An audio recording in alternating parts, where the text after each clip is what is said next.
So it's obvious that I think at this point, Curated is definitely a labor of love. It's something out of passion. We chase cars that I would personally buy for myself. And really every day is, you know, the vintage car business could be a very difficult business, but I would say the upside and the positive side of it is I'm fortunate to be dealing with extremely passionate individuals like myself. I mean, you're not buying a AMG Hammer in disrepair because you think it's a great daily driver. No, you really love the story, you love the car. So we actually had one of the most remarkable stories recently, and I ended up personally handling the client and almost making sure that he got his dream car because his story touched me so much. And when I first heard it, I actually thought it was a joke. I didn't think the guy was serious. He came in as a walk-in, which is very rare for us.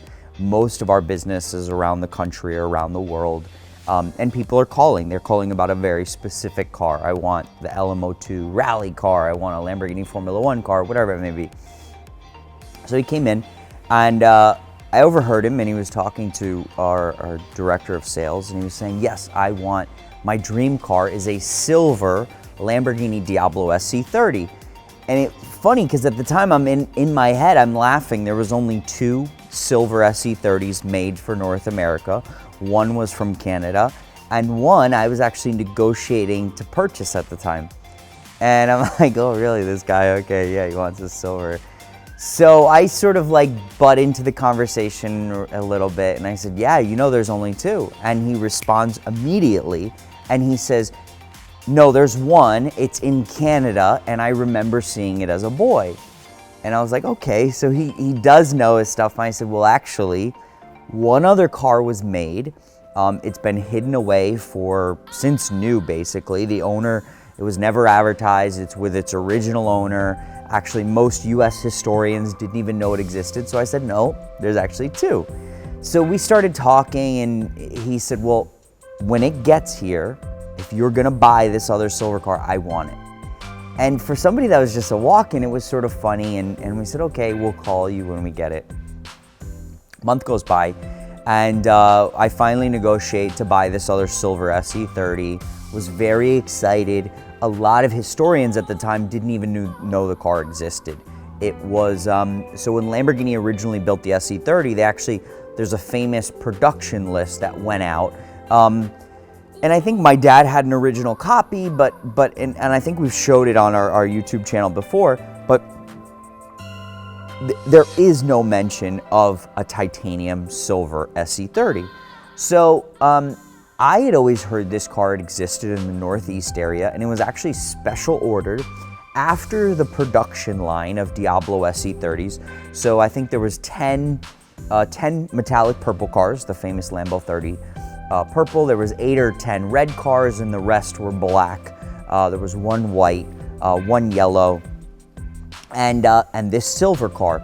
Well, this gentleman had actually ordered it after the production run was over of US cars. So there was 25 US SE30 examples made for the country. This was number 26, so it was actually after production. And I think because the car was never advertised and it had unique options, it actually had power windows, that none of the historians realized that it was a real car. You know, when I first posted that we got the car, I actually had another SE30 owner call me, goes, there's no way this car exists, I've never heard of it. So a couple days went by after the car got here, and I actually forgot to call this gentleman. So I told our sales director, you know what, call the guy. He said he'll take it once it arrives. You know, in our business, the one thing, you know, people talk a lot. So you're not always going to take someone's word for it if they say, I want this car. So remarkably, the gentleman actually tells our sales director, okay, I'll fly there in 2 days. Okay, so he is serious. He wants to see the car. So he's a young guy.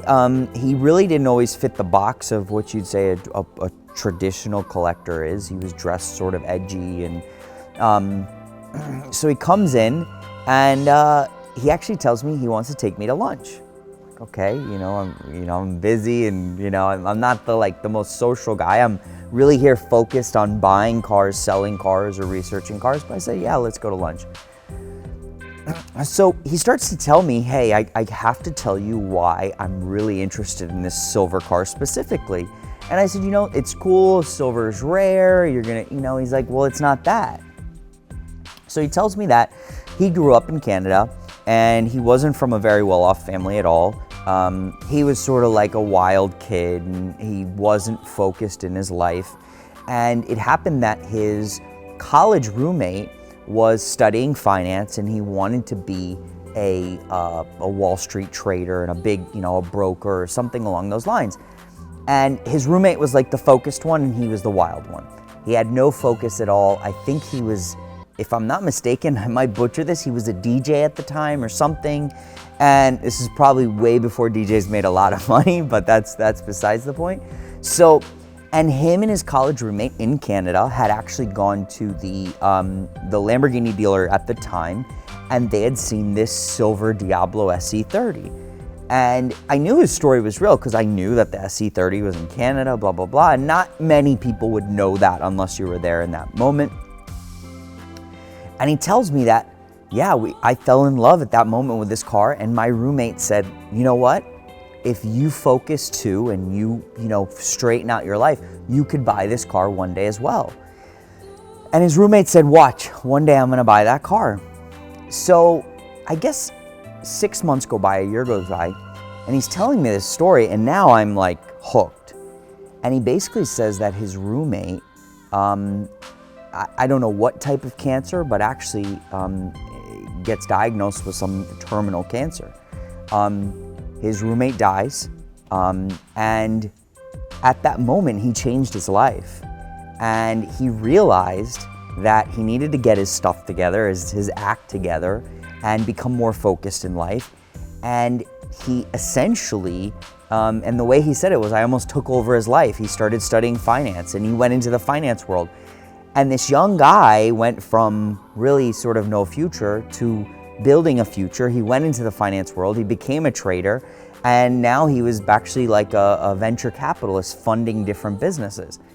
And he said, ever since that day, my dream was always to find a silver SE30 Diablo and buy it. That's my dream car.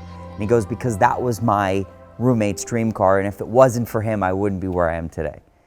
And I'm sitting there, and I'm like, you have to own this car. Like, there's not even like, this is not a discussion, like, we're gonna figure this out. So the guy tells me, but the reason I'm really here is I need like 30, 60, 90 days to close. He's got his businesses going, he's got cash tied up, and he's asking me for 30 to 90 days to hold this car. He's like, listen, I'm trying to buy my first house. My wife supports my dream, but I also, I have to do what's right. I can't just go out and buy this $500,000 one-off Lamborghini. So he says, listen, it's my dream car. I have to own it. You know my story. Can you give me time? So I don't actually tell anyone the story. I mean, I was that touched that day. I leave lunch and I'm like, this is this guy's car. So obviously we have sales meetings, and I have my business partner who's more of the finance guy in the business, and everyone's like, okay, what's happening? Oh, no, it's sold. And everyone's like, really? No, it's sold. So a month goes by, and I don't think he had sent a deposit yet. He was putting some money together. He was gonna send us a deposit. And we actually had interest from other people at like full asking price. We had a lot of interest in the car. It was a rare car. And people were like, no, I want the car. My business partner one day says to me, he's like, John, like, come on, like, we're getting good offers. This guy, when is he gonna pay? Like, what's going on? And I told him the story. And my business partner, he's not a car guy, he's a sweetheart guy, actually turned to me and said, it's his car. Like, you can't sell this car to anyone else. So we ended up, I think it was like 60 days went by, and he ended up closing on the car. And it's so wild because I actually now, every day, maybe every other day, he'll send me a text. And he sends me a text of him driving the car, enjoying the car. I'm gonna get emotional almost, but Christmas, he actually sent me a text and he's like, God bless you and your family. You made my dreams come true. This experience was so incredible. And it's funny because so many times we'll sell a car and it'll disappear into a museum. We'll never see it again. We'll sell a car and yeah, the buyer could be extremely appreciative or extremely passionate, but this is a moment where I really felt like I completed a story and I made someone's dreams come true. And to see him using the car, enjoying the car, and it's funny because I've mentioned numerous times, if you ever want to sell the car, let me know. And he's like, no. He's like, I'm gonna drive it for the rest of my life. It's going to my kids. I'm gonna drive it once a week. And it's funny because I know he's being serious because I've actually had people in his town, he's in Georgia, have actually sent me photos of him driving the car all over. So it's one of those things that I would say, you know, people ask me, oh, you must have the most exciting job. And no, it still is work. I mean, every day is a struggle. But the beauty of the business is when we discover an incredible car, when we meet passionate people, and then ultimately when we have stories like this.